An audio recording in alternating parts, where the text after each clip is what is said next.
Allu Arjun topic అయితే రచ్చగా మారింది. అయితే దీని గురించి సిపి ఆనంద్ గారు ఒక మాట అనేసారనమాట. ఏంటి అంటే నేషనల్ మీడియా అమ్ముడుపోయింది అని చెప్పేసి.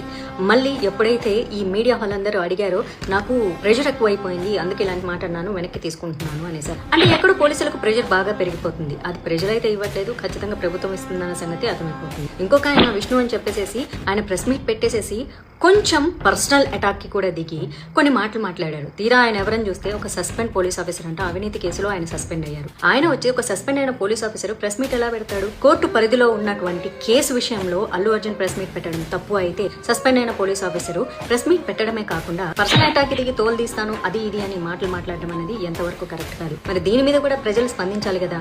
న్యాయం అల్లు అర్జున్ కి, రేవంత్ రెడ్డి గారికి, సస్పెండ్ అయిన పోలీసులకి, ప్రజలకు అందరికీ ఒకటే ఉండాలి. ప్రజలు అందరి మీద స్పందించాలి. ఎట్ ద సేమ్ టైం వచ్చేసేసి మనం ఇక్కడ ఎవరు జడ్జిలు కాదు. జడ్జిలు ఉన్నారు, వాళ్ళు చూస్తారు, వాళ్ళు జడ్జిమెంట్ ఇస్తారు.